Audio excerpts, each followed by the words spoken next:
Nigerian Senate has concluded its two-day regional consultations on proposed amendments to the 1999 Constitution. The public hearings, which took place across all 6 geopolitical zones on Friday and Saturday, aimed to gather citizens' views on key national issues. The consultations held in Lagos, Enugu, Ikot-Ekpene, Jos, Maiduguri, and Kano covered a wide range of proposals, including the creation of new states and local government areas, state policing, fiscal restructuring, judicial and electoral reforms, gender representation, and the recognition of traditional institutions. Deputy Senate President Barau Jibrin, who chairs the Constitution Review Committee, said the process was designed to give Nigerians a voice in shaping the country's constitutional future. Over the 2 days, the committee received memoranda and presentations from civil society groups, traditional rulers, professional bodies, and concerned citizens. Proposals included the creation of 31 new states and 18 new local government areas. Well, let's now take a look at the ongoing constitutional review process and the dominant clamor for state creation, state police, and local government autonomy, amongst others. Human rights lawyer and former president of the Committee for the Defense of Human Rights, Malachy Ugwumadu, joins us for an expert analysis. Thank you so much for joining us on Newsday. It's my pleasure to be here again. Good afternoon. Good afternoon. So how effective would you say the constitutional review process has been in addressing key issues about democracy and governance in Nigeria, particularly in terms of promoting stability and accountability? Let's take it that it is a permissible practice, which of course is contained in the Constitution regarding the power of the National Assembly to amend or alter the Constitution of the Federal Republic of Nigeria. But in terms of how effective they have been, we have our history to rely on. On the last count, we've had 5 alterations. 5. You could argue that other jurisdictions have had a lot more alterations of their constitution. But given our own historical context, that is one too many, in my view, and for which some of us have taken the view that this piecemeal, ad hoc, perennial repeat of these efforts without a comprehensive and total overhaul of the Constitution, lending legitimacy, as we have always argued, as against validity, is missing. That is the missing gap. That is not to say that the National Assembly lacks the power to amend the Constitution. No, that power is clearly defined under the Constitution. But in terms of creating a Constitution that meets the yearnings of the people, I beg to disagree that that falls within the purview of the powers that the National Assembly has. Now, if you take them one after the other, you would see that on many of those occasions, at each curve and turn, what the National Assembly set out to achieve doesn't really get to their desire. They don't achieve that. If you recall, and it has been superintended by the Deputy Senate President. In the First Republic, you had Ibrahim Mantu, late now, God bless his soul, although he confessed before he died that there were so many transgressions that they committed. And I imagine that those exercises, knowing that it wouldn't get to a desired end, was one of those instances or those incidents that he referred to. Then we had Ugwumadu, who is presently serving his terms somewhere in London. You then have the man from my state, Omo Agege, and now Barau. All deputy senate. I have had to commit my thoughts in writing and make the point that all of these seem to be very, if you like, not well thought out ideas by which the boys are certified against or at the detriment of the desire of the Nigerian people. Now, if you look at the third term agenda, the one we popularly refer to the third term agenda, there were quite a number of robust ideas, proposals in memoranda submitted. But at the end of the day, all of them went down the drain because of that singular clause that was inserted in that period. This is how we have suffered one defeat after the other, leading to very minimal impact, because we talked about how effective they have been.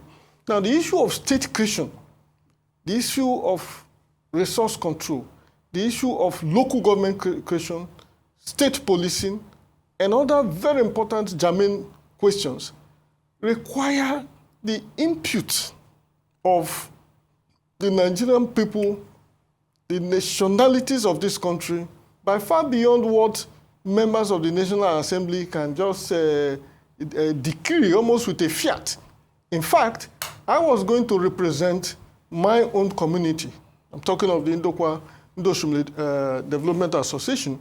But I told them I'm not very enthusiastic because I have taken and committed my position, well documented on this issue. And until we get it at that point, I just feel that it is one of those things we do to keep the politicians very busy. How would you think that issues as germane, issues as contentious, issues as hostile, in quote, as the ones I have outlined, for instance, can be summarily dealt with in this regional intervention within Friday and Saturday? In short, what I was told was that it was going to be in Uyo. How it ended in Kotekbene, you know, and so on and so forth. It calls for deeper reflection. We have had 5 constitutional amendments within the time frame that we return this country to civil rule.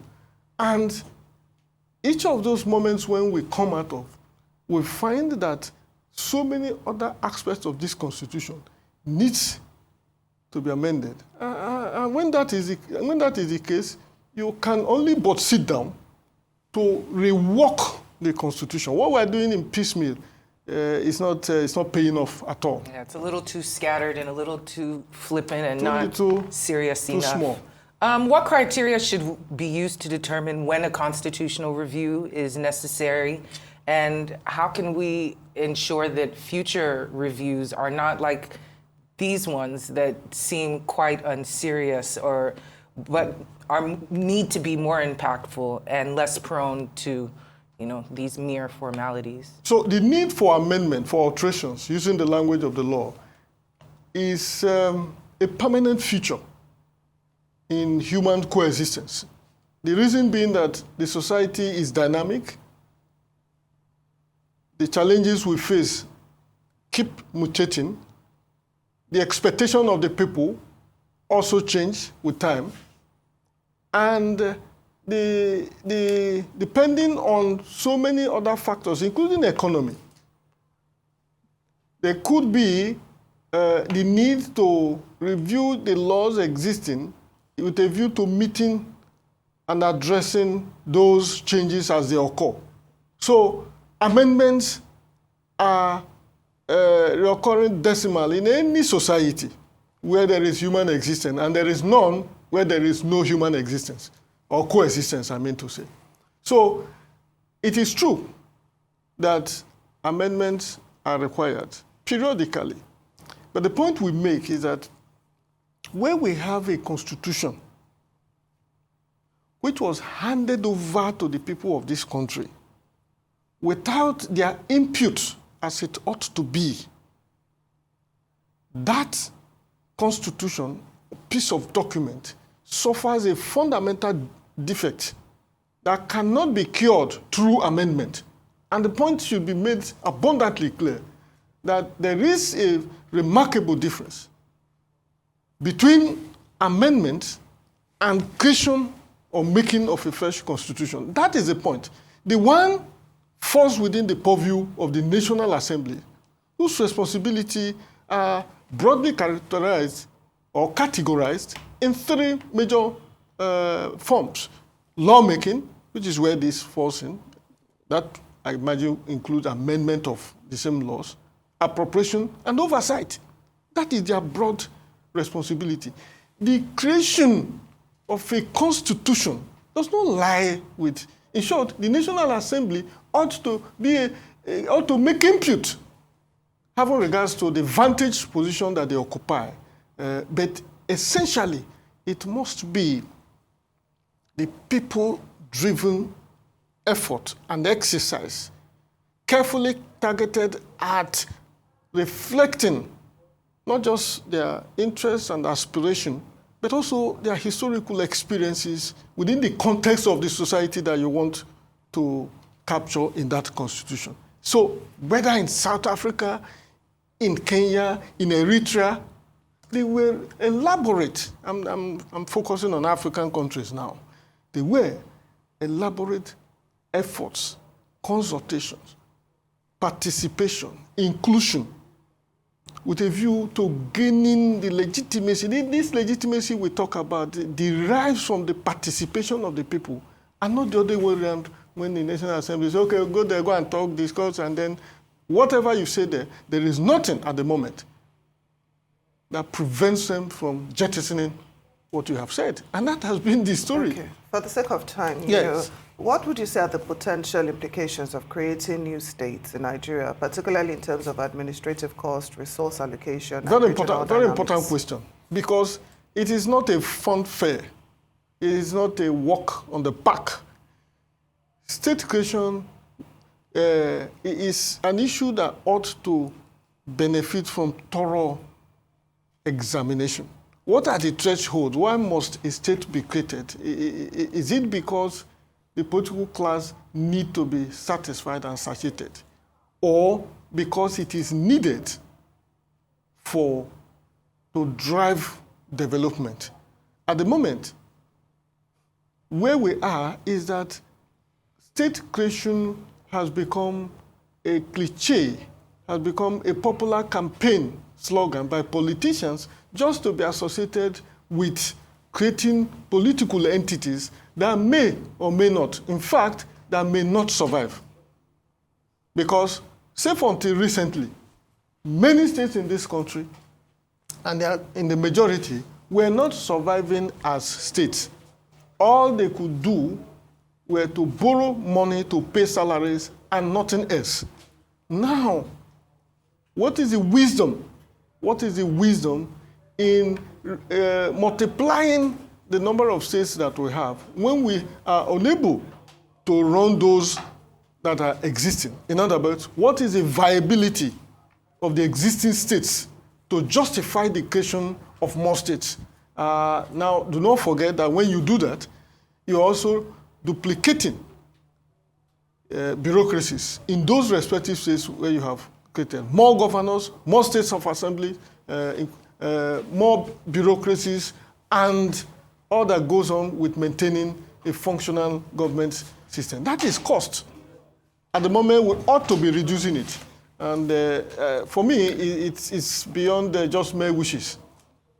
Very well said, very well said. Thank you so much for joining us, Malachy Ugwumadu, human rights lawyer. Thanks for joining us. Thank you. Wow.